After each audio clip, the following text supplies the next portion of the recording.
Terima kasih Anda masih bersama kami di One on One dan masih bersama dengan Profesor Chandra Yoga. Kita masih berbincang seputar pandemi yang belum berakhir.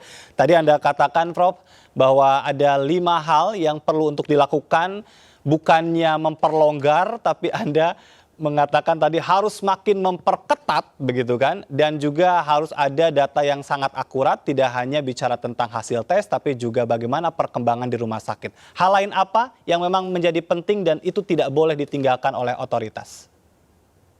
Yang kedua itu surveillance itu ada 3 di komunitas, di rumah sakit, dan harus dilakukan pemeriksaan whole genome sequencing. Ya, itu yang nomor 2. Sekarang yang nomor 3 itu adalah mendeteksi yang disebut sebagai unusual event kalau menurut WHO.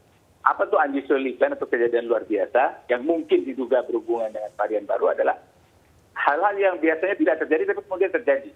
Apa contohnya? Misalnya saja nih, ada orang laki-laki 30 tahun, gizinya baik, fitness seminggu 3 kali atau seminggu 4 kali, sudah divaksin 2 kali, tidak punya komorbid apapun. Ya. Jadi harusnya kemungkinan sakit itu kecil, tapi ternyata dia sakit, tertular, bahkan berat, masuk rumah sakit pakai ventilator. Itu kan nggak biasa terjadi. Iya. Oh, hal seperti itu harus dicek beneran apakah dia tuh ada mutasi atau varian baru atau tidak.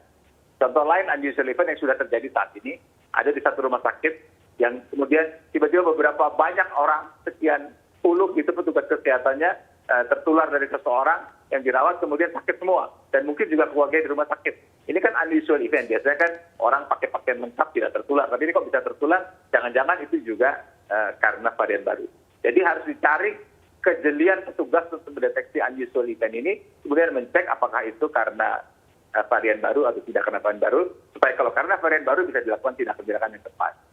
Itu yang ketiga. Yang keempat, kalau WHO sih menyampaikan bahwa untuk menangani varian baru, sebenarnya bukan hanya varian baru, untuk menangani berbagai hal termasuk varian baru, ini tetap harus dilakukan yang namanya public health and social measure, dan juga menjaga program pengendalian infeksi. Itu yang ditegaskan. Infection prevention control di fasilitas kesehatan, di dalam klinik, rumah sakit maupun di luar. Jadi infection prevention control, program pengendalian infeksi merupakan hal penting. Nah, tapi yang kelima adalah kita memang tidak bisa juga mengatakan pemerintah harus begini terus gitu ya. Yang kelima, 3M, 3T dan vaksinasi memang harus jalan. Oke. Bukan hanya untuk mencegah yang varian dari luar masuk ke dalam, tapi bukan tidak mungkin untuk mencegah supaya jangan terjadi varian juga di Indonesia gitu ya.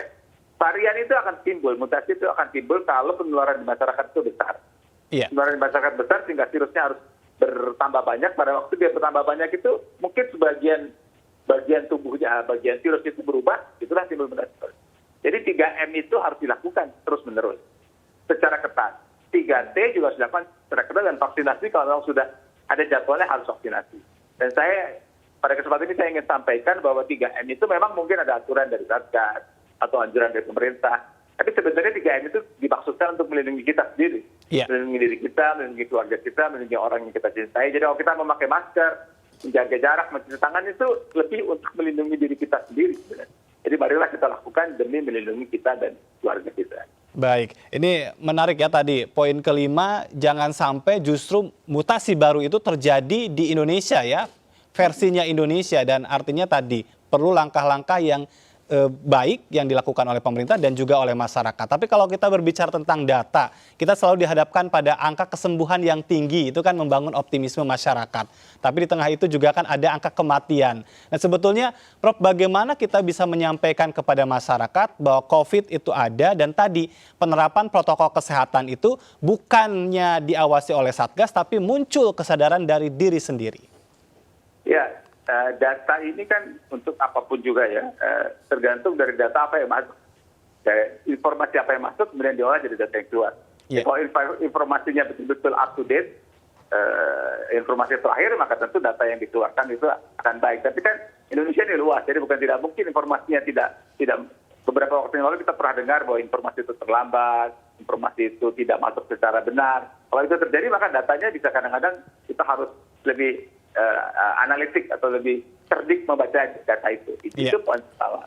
Poin kedua, saat ini dunia itu praktis sudah pernah turun begitu, dan kemudian naik lagi.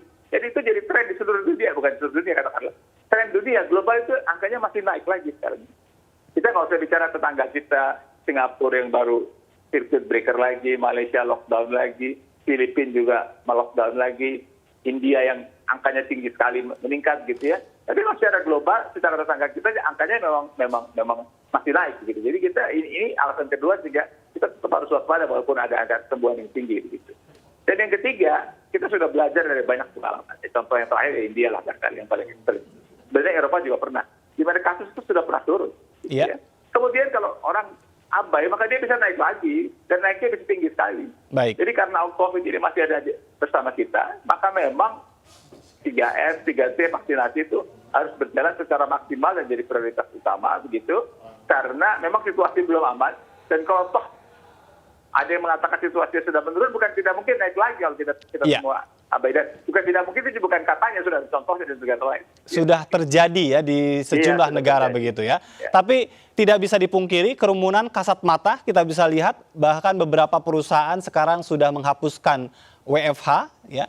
Apa yang harus kita lakukan sebagai masyarakat jika terpaksa harus berada di kerumunan di tengah banyak orang, Prof? Ya, nomor satu sebaiknya jangan ada di kerumunan, itu saja. Sebaiknya jangan ada di kerumunan gitu ya, karena kalau di kerumunan itu kemungkinan penularan lebih besar. Nah, tapi kalau terpaksa harus ada di kerumunan, maka kalau WHO ada 3 yang dia anjurkan. Nomor satu, jaga jarak, gitu ya. Jaga jarak itu ada yang bilang 1 meter, ada yang bilang 6 feet, 1,8 meter gitu. Nah, itu hal yang pertama memang. Jadi toh ada di pinggir di tempat wisata atau di mana begitu, coba jaga jarak dengan orang lain semaksimal mungkin. Artinya 1 meter lah paling tidak, kalau tidak mau 1,8 meter. Yang kedua, memang WHO mengatakan kalau harus berkerumun di luar ruangan, di udara bebas itu jauh lebih baik daripada di dalam ruangan. Gitu ya. Jadi kalau ada sesuatu ya, kalau bisa sih rame-rame di luar timbang rame-rame di dalam. Memang kalau rame-rame di dalam tidak bisa dihindari, maka jendela harus dibuka. Masalahnya adalah banyak sekarang gedung-gedung tinggi yang sudah mati jendelanya, artinya sudah tidak bisa dibuka. Kalau gedung-gedung yang lantai sekian puluh itu kan atasnya nggak bisa dibuka. Gitu ya. Jadi memang kalau untuk hal seperti itu harus bekerja sama dengan ahli teknik lingkungan di kantor begitu untuk mengubah sistem ventilasinya agar ventilasi itu tetap menjaga perputaran udara yang baik. Jadi kalau bisa di luar, bagus di luar. Itu poin kedua. Poin ketiga yang WHO anjurkan adalah waktu. Makin pendek waktunya makin baik. Jadi kalau toh harus terpaksa ke kerumunan, makanya kalau sekarang mesti sih direncanakan ya. Misalnya saya mau pergi mau cari ini atau ketemu ini dalam waktu sekian menit, habis itu langsung pulang, nggak pakai. Habis itu lihat-lihat dulu itu jangan lagi. Jadi pertama jarak yang kita harus bisa kendalikan sebaik mungkin. Yang kedua waktu, yang ketiga kalau bisa di luar ruangan itu jauh lebih baik daripada di dalam ruangan. Ini sesuai dengan katakanlah anjuran WHO beberapa waktu. Iya. Baik, tapi kalau berbicara kembali ke aktivitas masyarakat setelah kemarin yang dikhawatirkan ada klaster mudik, klaster liburan, ke depan anak-anak akan mulai sekolah tatap muka, ada rekomendasi atau catatan tersendiri, Prof, dari Anda? Sehubungan dengan libur yang panjang ini katakanlah ya, sebenarnya ada beberapa hal yang bisa dilakukan. 5 hal juga sebenarnya kalau saya suka Pancasila lah, soal patriotik gitu bagus. Nomor satu pencegahan memang, gitu ya. Pencegahan. Jadi misalnya upaya untuk menutup tempat wisata atau menghalangi mudik atau mencegah kerumunan itu bagaimanapun harus yang paling utama karena pencegahan itu lebih baik. Jadi kalau bisa pencegahan itu dilakukan secara maksimal supaya memang itu berjalan. Dan itu secara ekstrim kemarin sudah dilakukan ya? Ya, tapi untuk ini pencegahan ini itu kan yang mudik kan ini kan situasi masih berkembang terus. Betul. Untuk pencegahan ini komunikasi publik menjadi sangat penting. Jadi peran media seperti MNTV atau yang lain itu menjadi sangat penting karena dan ini harus diulang-ulang terus memang mau tidak mau, gitu ya. Selain tentu ada aturan, gimana implementasi aturan, tapi komunikasi publik harus jalan terus. Itu nomor satu pencegahan. Kemudian yang kedua kalau toh kasusnya meningkat, maka harus ada yang disiapkan. Ya. Sekarang sudah banyak disiapkan kan rumah sakit. Ya, baguslah, menyiapkan rumah sakit. Ada 5 di rumah sakit yang mesti disiapkan, tenaganya, ruang rawatnya, 3 alat dan obatnya. Kita tahu India misalnya kemarin kan kekurangan oksigen kan. Gitu. Betul. Ya. Yang keempat, sistem rujukannya. Artinya kalau rumah sakit tidak penuh, gimana? Kirim kemana, begitu itu harus ada. Dan yang limanya juga penting adalah contingency plan. Artinya, kalau katakanlah tengah malam di salah satu rumah sakit gasnya habis atau apa gitu, kemana dia harus dalam waktu singkat berhubungan sehingga pelayanan masyarakat tidak sampai terlantar. Jadi tenaga, ruang rawat, alat dan obat, sistem rujukan serta contingency plan itu yang rumah sakit. Tetapi, nah ini saya ingin himbau sebenarnya karena kalau terlalu banyak berbicara di rumah sakit itu oke, karena memang harusnya juga ada kesiapan pelayanan kesehatan primer. Iya. Karena kalau kita sakit, siapalah saya, Kang Ajat, ada sakit, yang dihubungi biasanya yang dekatnya dulu kan. Iya. Ada klinik di dekat rumahnya, puskesmas di dekat rumahnya, itu yang dihubungi pertama kali. Jadi pelayanan kesehatan primer yang ada di masing-masing RT, RW, kelurahan, RTW mungkin tidak ada, kelurahan kecamatan itu harus disiapkan juga, bukan hanya rumah sakit. Mereka mengenal warga dengan baik, warga juga mengenal dia dengan baik, dan juga kalau kasus bisa ditangani di pelayanan kesehatan primer, maka beban rumah sakit turun, tidak terlalu berat lagi. Ya, dan satu hal juga yang penting adalah saya di rumah saya pernah pada waktu dulu ada 8 orang yang positif COVID. Yeah. Sebagian masuk ke rumah sakit, sebagian ada karantina di rumah. Memang harus ada komunikasi setiap hari. Ini menurut WHO lagi antara petugas kesehatan dengan orang yang isolasi mandiri di rumah. Kenapa? Atau karantina mandiri di rumah. Kenapa? Bukan hanya supaya dia tahu perkembangan kesehatan, tapi juga kan orang yang dikarantina di dalam kamarnya kan dia stres juga itu. Ya? Betul. Kalau sekarang kan bisa telepon. Jadi setiap hari kalau ada telepon seperti ini, orang telepon petugas kesehatan, Bapak, Ibu, gimana sekarang keadaannya? Jangan lupa makan yang baik. Itu akan sangat membantu. Jadi itu harus dilakukan juga oleh pelayanan kesehatan primer. Itu adalah hal-hal yang dapat dilakukan oleh pelayanan kesehatan primer. Baik. Itu poin yang ketiga. Poin yang keempat yang tadi sudah kita bahas sebenarnya hampir sama adalah harus ada data yang akurat. Oke. Karena situasi ini kan berubah-ubah terus. Betul. Ya.